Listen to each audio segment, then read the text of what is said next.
அனைவருக்கும் வணக்கம். மன்னாதி மன்னன் மக்கள் திலகம் பொன்மன தலைவன் புரட்சி தலைவர் பாரத ரத்னா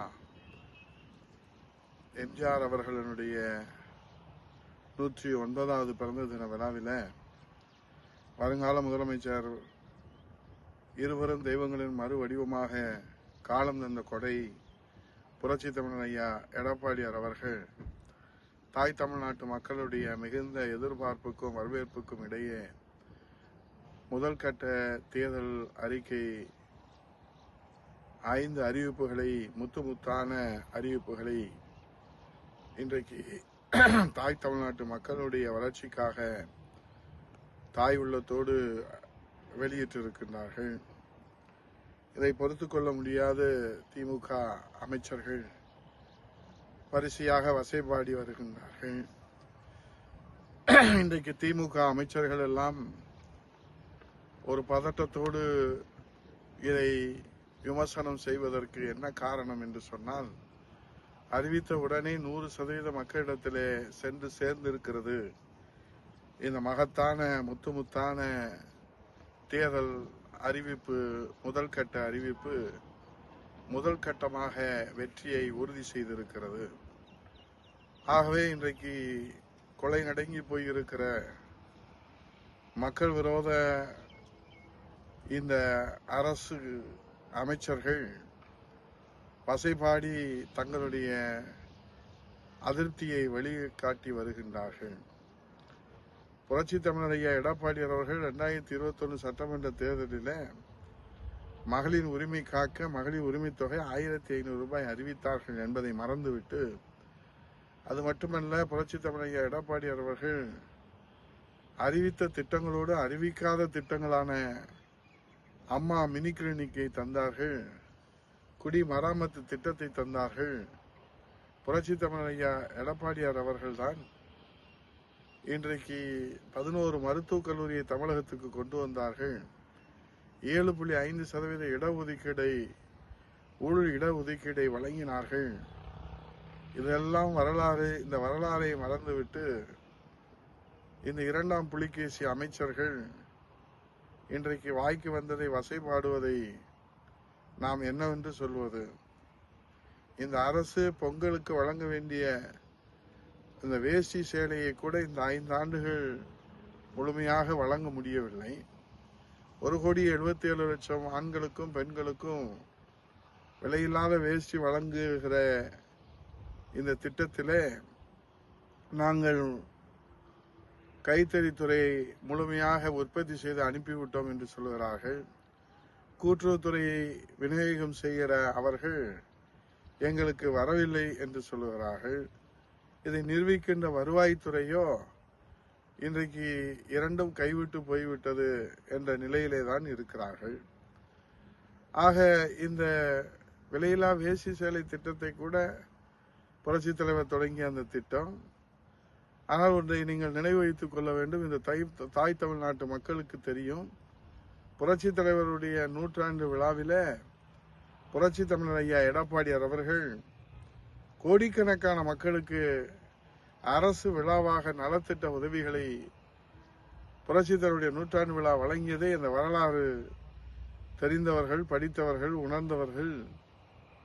இதுபோன்று புரட்சி தமிழர் ஐயா எடப்பாடியார் ஒரு அறிவிப்பு கொடுத்தால் அதற்கு எவ்வளவு வலிமை உள்ளது என்பது இந்த தாய் தமிழ்நாட்டு மக்களுக்கு நன்றாக தெரியும். ஆகவேதான் வயிற்றெரிச்சலிலே இந்த 23ஆம் புலிகேசியாக அமைச்சர்கள் இன்றைக்கு பேசி வருவது மக்களுக்கு எதுவும் சென்று சேரக்கூடாது என்று நினைக்கின்றார்களா?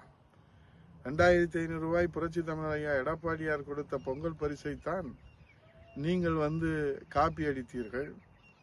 புரட்சி தமிழர் ஐயா எடப்பாடியார் அவர்கள் 7.5% இடஒதுக்கீடை வழங்கியதற்கு பிறகுதான் நீங்கள் அதை காப்பி அடித்து மற்ற கல்விகளுக்கும் மருத்துவத்தோடு சேர்ந்து தொழிற்கல்வி உள்ளிட்ட கல்விகளுக்கு நீங்கள் வழங்கினீர்கள். புரட்சி தமிழர் ஐயா எடப்பாடியார் அவர்களும் இதய தெய்வம் புரட்சி தலைவி அம்மா அவர்களும் மன்னாதி மன்னன் புரட்சி தலைவர் அவர்களும் வழங்கிய திட்டங்களைத்தான் நீங்கள் காலங்காலமாக காப்பி அடித்து வருகிறீர்கள் என்பது இந்த தாய் தமிழ்நாட்டு மக்களுக்கு நன்றாக தெரியும். ஆகவே புரட்சி தலைவர் ஐயா எடப்பாடியார் அவர்கள் அறிவித்த திட்டங்களை எப்படி செயல்படுத்துவது என்று அலசி ஆராய்ந்து ஆய்வு செய்து அதன் இறுதியிலே தான் ஒரு திட்டங்களை அறிவிப்பார்கள்.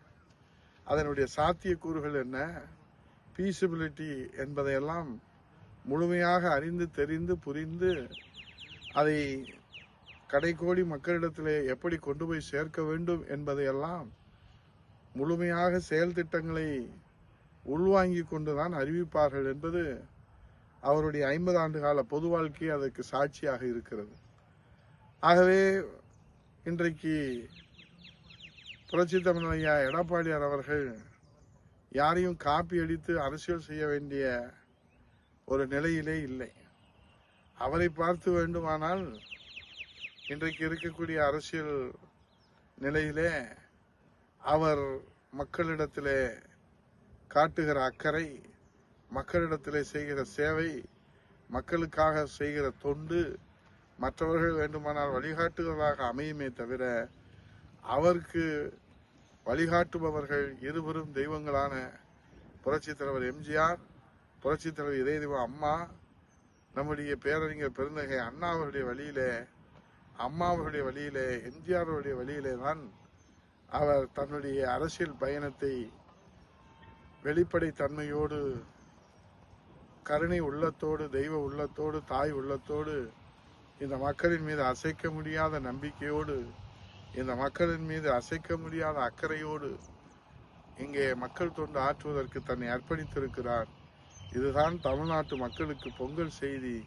ஆகவே இன்னும் புரட்சி தமிழர் ஐயா எடப்பாடியார் அவர்கள் அறிவிப்பு செய்திருக்கிறார்கள். தேர்தல் அறிக்கை குழு தயாரிக்கின்ற மக்களிடத்திலே பெற்றிருக்கிற அந்த கோரிக்கையை, அந்த எண்ணங்களை, அந்த எதிர்பார்ப்புகளை, அந்த சிந்தனைகளை, அதையெல்லாம் வளர்ச்சியின் அடிப்படையிலே இன்னும் பல அறிவிப்புகள் வெளியிடுவோம் என்று அறிவித்திருக்கிறார்கள்.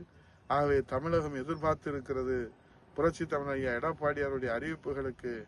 ஏனென்றால் நீங்கள் கொடுத்த 525 அறிவிப்புகளுக்கு பட்டை நாமம் போட்டதை இந்த மக்கள் மறக்கவில்லை.